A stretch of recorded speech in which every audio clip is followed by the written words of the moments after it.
नमस्कार दोस्तों, कैसे हैं आप। मैं राजेश अग्रवाल पन्ना कंपटीशन क्लासेस में आपका बहुत स्वागत करता हूं प्राचीन भारत की लेक्चर सीरीज में लेक्चर नंबर 64 के साथ। आज हमको बात करनी है कल्याणी के चालुक्य।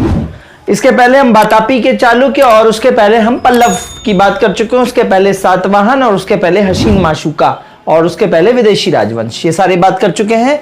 पिछले लेक्चर्स नहीं देखे हैं तो वो जाके जरूर देखिए दोस्तों। बहुत मेहनत से बहुत इफेक्टिव कंटेंट है दोस्तों। एक बार आप रुक के पढ़ के देखिए, आपको बहुत अच्छा लगेगा। एक बार उसके अंदर जाके डुबकी लगा के देखिए दोस्तों। तो कल्याणी के चालुक्यों की बात करेंगे तो इनका उदय राष्ट्रकूटों के पतन के बाद हुआ है। इनका उदय जो हुआ है वो राष्ट्रकूटों के पतन के बाद हुआ है,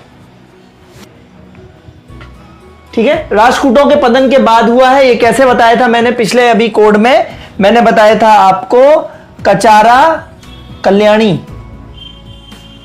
पिछले लेक्चर में मैंने आपको एक कोड बताया है, कचारा कल्याणी। मतलब कदंब के सामंत कौन थे? चालुक्य, बादामी के चालुक्य। और चालुक्यों के सामंत कौन थे? राष्ट्रकूट। और राष्ट्रकूटों के सामंत कौन है?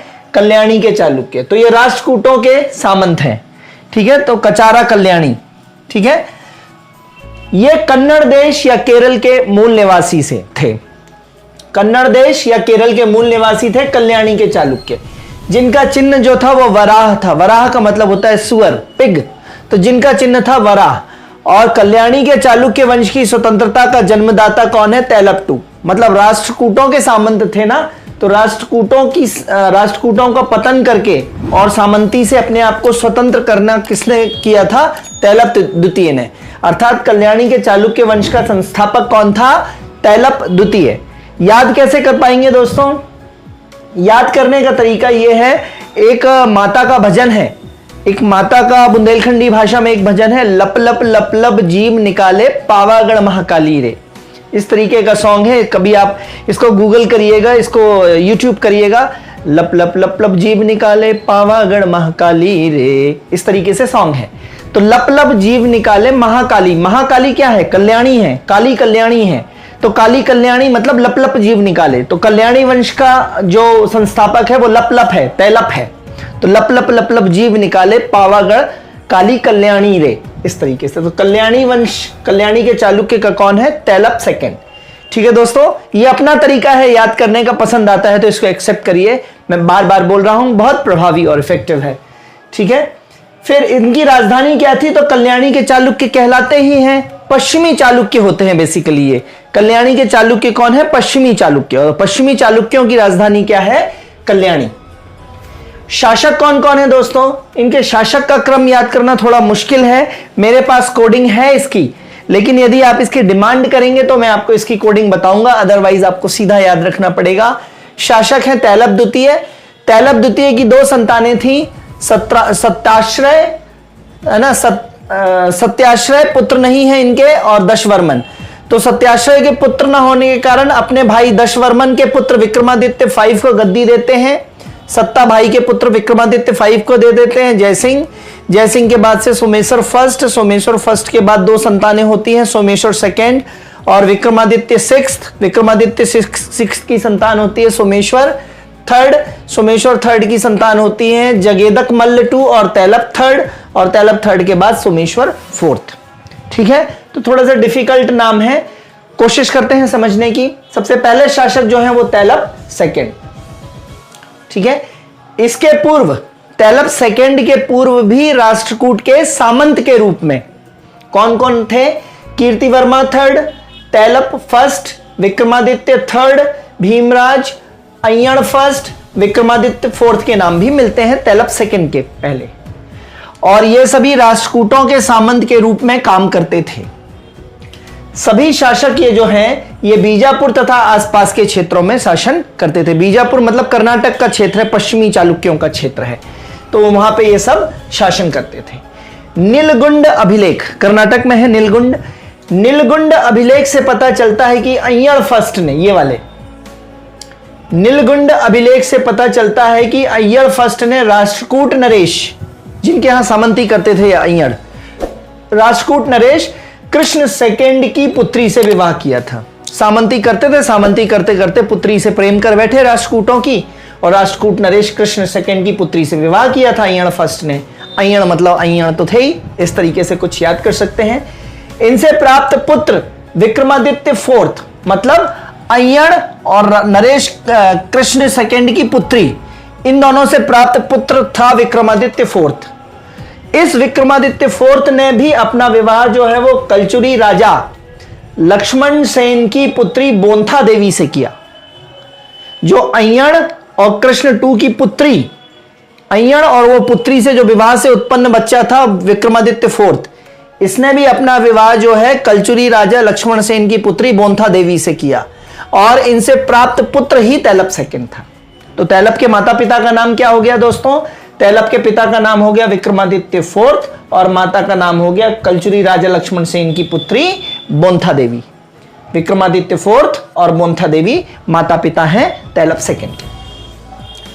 धीरे धीरे तैलप सेकंड ने अपनी शक्ति का विस्तार किया। इस समय तक राष्ट्रकूट राजा कृष्ण थर्ड आ चुका था।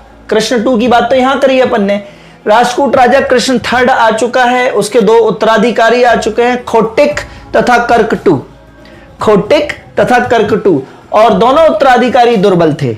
इसी दुर्बलता का फायदा उठाया तैलप टू ने, और खोटिक और कर्कटू, खोटिक मतलब खोटा था और कर्क मतलब केकड़ा था, केकड़ा मतलब दूल्हा पतला, तो खोटिक था मतलब खोटा था, कर्क मतलब केकड़ा था। तो ये दोनों आ चुके थे राष्ट्रकूट शासक।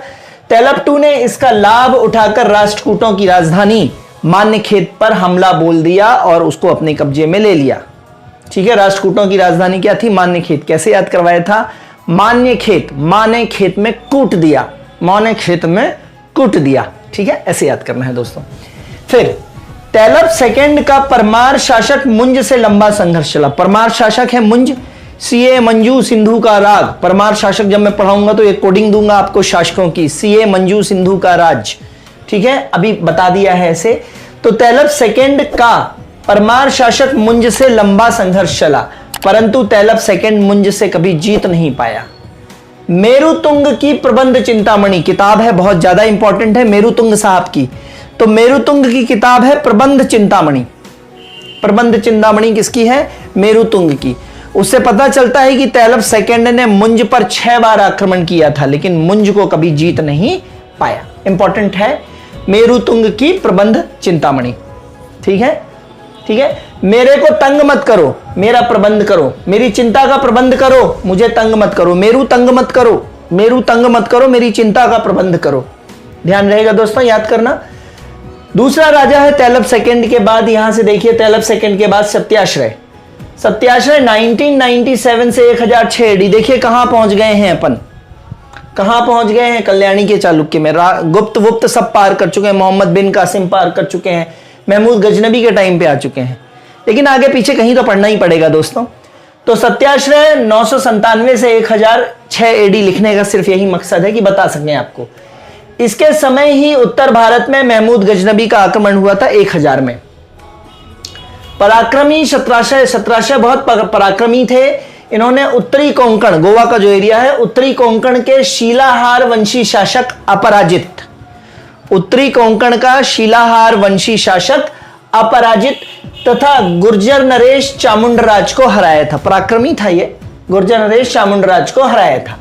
इसका मुख्य शत्रु था चोल शासक राजराज फर्स्ट। चोलास का शासक राजराज फर्स्ट मुख्य शत्रु था।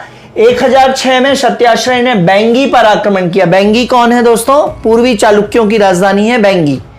तो 1006 में सत्याश्रय ने बैंगी पर आक्रमण कर अपने अधिकार में बैंगी को ले लिया।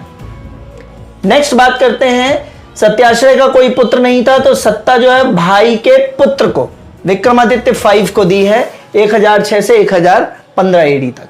सत्याश्रय का कोई पुत्र नहीं था, अतः भाई दशवर्मन के पुत्र विक्रमादित्य 5 को राजा बनाया। कैथोम लेख में इसे यशस्वी तथा दानशील बताया गया है, विक्रमादित्य 5 को। ध्यान दीजिएगा, कैथोम, कैथोम लेख कल्याणी से संबंधित है। कैथोम कल्याणी, कैथोम कल्याणी। तो कैथोम लेख में विक्रमादित्य 5 को यशस्वी तथा दानशील बताया गया है। फिर विक्रमादित्य 5 के बाद दोस्तों कौन शासक आ जाएगा? तो विक्रमादित्य 5 के बाद आ जाता है जयसिंह सेकंड। जयसिंह सेकंड 1015 से 1043 एडी। इस समय 1025 सोमनाथ का भी आक्रमण हुआ था महमूद गजनबी के द्वारा, तो जयसिंह का समय था वो। यह विक्रमादित्य 5 का भाई था, यह विक्रमादित्य 5 का भाई था जयसिंह। इसके समय मालवा शासक राजा भोज ने आक्रमण किया था तथा लाट एवं कोंकण नामक 2 क्षेत्रों पर कब्जा भी कर लिया था राजा भोज ने। राजा भोज मतलब धार की तरफ, नीचे की तरफ और उतर आया राजा भोज और कब्जा कर डाला लाट एवं कोंकण, गोवा के इलाकों में, मालवा से नीचे उतर के गोवा तक। दूसरी बार लड़ाई में राजा भोज हार भी जाता है, तो वो ये अपने क्षेत्र वापस ले लेता है जयसिंह सेकंड।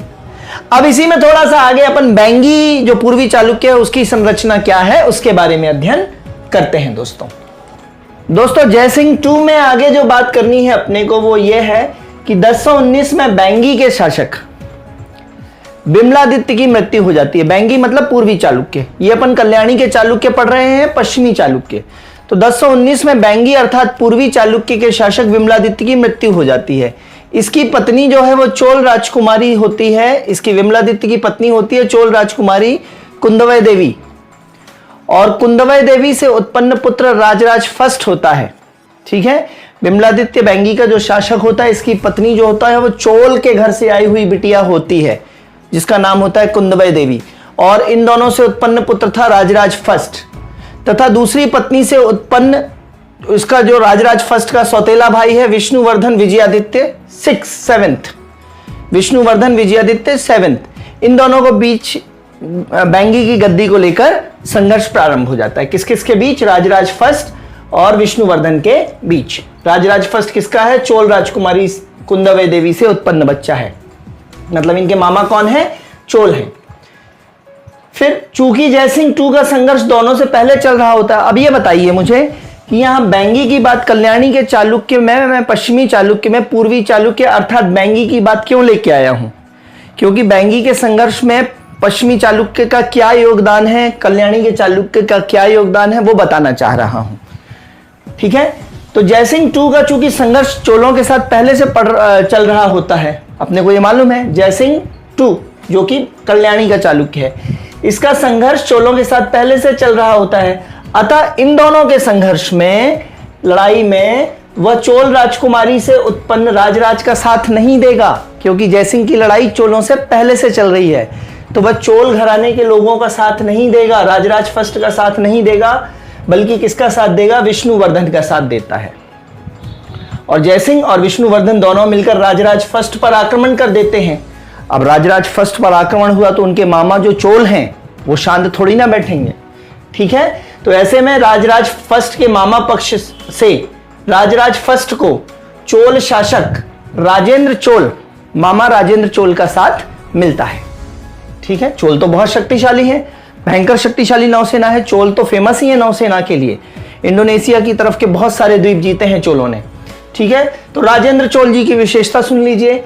राजेंद्र चोल 1200 द्वीपों का विजेता है। ये राजेंद्र चोल 1200 द्वीपों को विजेता है इंडोनेशिया की तरफ, और स्वयं की बेहतरीन नौसैनिक शक्ति भी है। तो इनके राजेंद्र चोल के नेतृत्व में सेना 2 भागों में लड़ती है। एक भाग का नेतृत्व स्वयं राजेंद्र चोल करता है, तथा मास्की कहां पे है? कर्नाटका में, और ये कर्नाटका का ही क्षेत्र है कल्याणी। तथा मास्की के युद्ध में जयसिंह सेकंड को पराजित करता है स्वयं राजेंद्र चोल, और कल्याणी जो है वो जयसिंह 2 के हाथ से जाने लगता है। जयसिंह को पराजित कर देता है कौन? राजेंद्र चोल।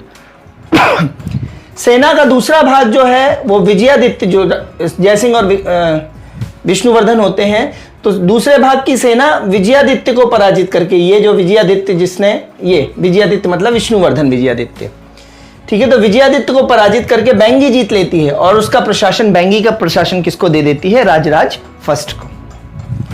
क्लियर बात समझ में आ गई? तो जयसिंह को तो हरा दिया वहां पे, ठीक है, लेकिन वहां का राज नहीं छीना, और राजराज फर्स्ट को शासन सौंप दिया जाता है। तो इतना कंट्रीब्यूशन जो है, इतना कंट्रीब्यूशन पश्चिमी कल्याणी का पूर्वी बैंगी के शासन में है। बात समझ में आई होगी आपको।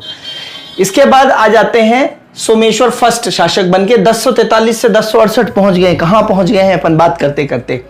तो 1043 से 1068 एडी पे सोमेश्वर फर्स्ट आ जाता है।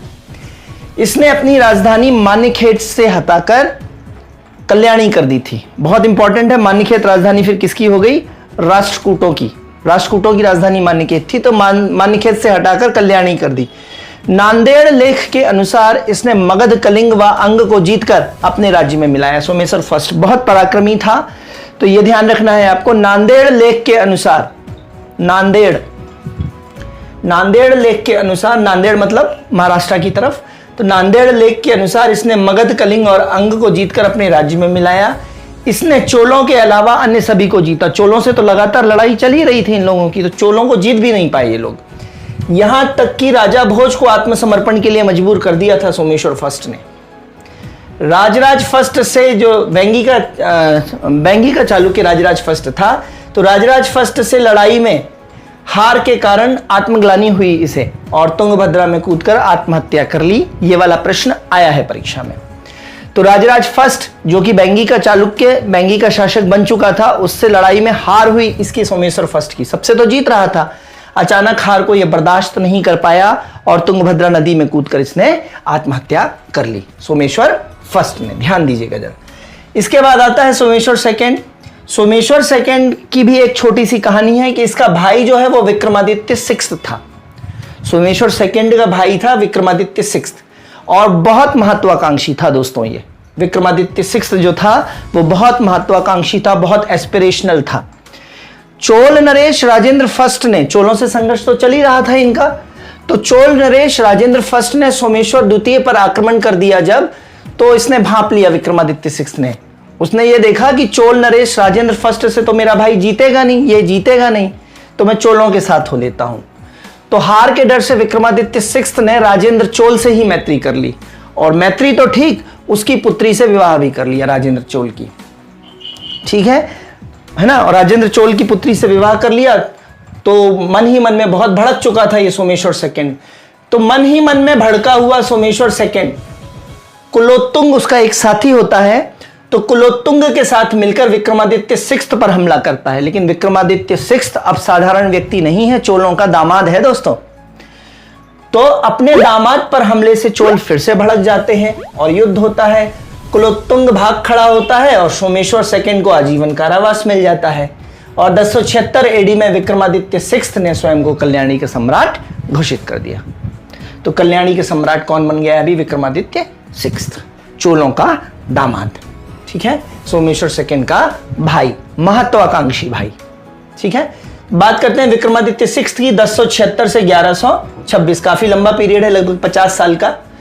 इसने चालुक्य विक्रम संवत चलाया। इंपॉर्टेंट है, ध्यान दीजिएगा। विक्रमादित्य सिक्स्थ ने, जो कल्याणी का चालुक्य वंश का विक्रमादित्य सिक्स्थ है, इसने चालुक्य विक्रम संवत चलवाया। चोलों का दामाद होने के कारण इसके समय चोल और चालुक्य का संघर्ष रुका रहा। दामाद था, संघर्ष रुका रहा, तो कला और साहित्य का विकास हुआ शांति में। इसने विक्रमपुर नगर और वहां पे विष्णु का विशाल मंदिर बनवाया, और इसके मरने के बाद कल्याणी के चालुक्यों के पतन की शुरुआत हो गई, और बिल्हड़ और विज्ञानेश्वर इन्हीं के दरबारी थे। Super important, super duper bumper important है। सोमेश्वर थर्ड के समय, विक्रमादित्य सिक्स्थ के समय बिल्हड़ और विज्ञानेश्वर दरबारी थे। बिल्हड़ और विज्ञानेश्वर, और बिल्हड़ की रचना थी विक्रमांक देवचरित, जो इसके प्रशस्ति में लिखी थी इसने।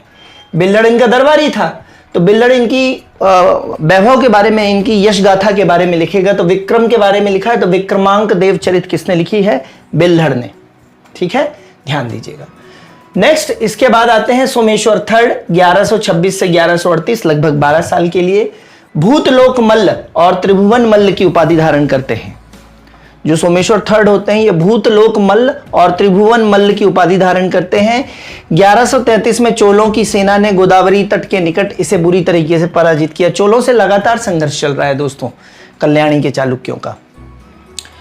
तो चोलों की सेना ने गोदावरी तट पर बुरी तरह पराजित किया, और तैलप थर्ड तक आते आते होयसल, कलचुरी और यादव वंश इससे स्वतंत्र हो गए कल्याणी से। ठीक है, तो तैलप थर्ड तक, तैलप सेकंड जो है वो संस्थापक है, तैलप थर्ड तक पहुंच गए हैं। होयसल, कलचुरी और यादव स्वतंत्र हो गए। और लास्ट शासक हैं दोस्तों सोमेश्वर फोर्थ। सोमेश्वर फोर्थ 1181 से 1189, 1191 में आ रहे हैं मोहम्मद गौरी साहब, यहां तक पहुंच गए हैं दोस्तों। तो सोमेश्वर फोर्थ जो है, ये कलचुरियों को हराकर कलचुरी कहां पे है? जबलपुर के पास। कलचुरियों को हराकर इसने कलचुर कुल निर्मूलता, कलचुरियों का कुल निर्मूल कर दिया, खत्म कर दिया। कलचुर कुल निर्मूलता की उपाधि धारण किसने की है? सोमेश्वर फोर्थ ने। और इसी समय मोहम्मद गौरी भारत आया है और चारों तरफ से विद्रोह होने के कारण, चातुर्दिक विद्रोह होने के कारण इनकी कहानी खत्म हो जाती है, कल्याणी के चालुक्य वंश की। ठीक है। और मैंने कल एक कोडिंग क्या बताई थी आपको? कचारा कल्याणी। कचारा कल्याणी कौन किसका सामंत था? तो कदम्ब के सामंत थे वातापी के चालुक्य, वातापी के चालुक्यों के सामंत थे राष्ट्रकूट, और राष्ट्रकूटों के सामंत थे कल्याणी के चालुक्य। और यहाँ पे कल्याणी के चालुक्य आके समाप्त हो जाते हैं।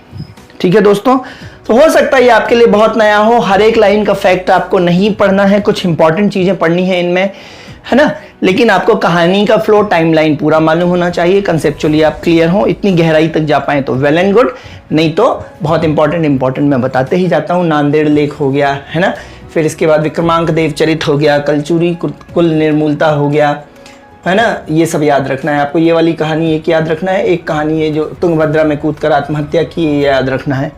ठीक है दोस्तों, तो पढ़ते जाइए, अगले लेक्चर के साथ फिर मिलते हैं, तब तक के लिए धन्यवाद, गुड बाय, जय हिंद दोस्तों।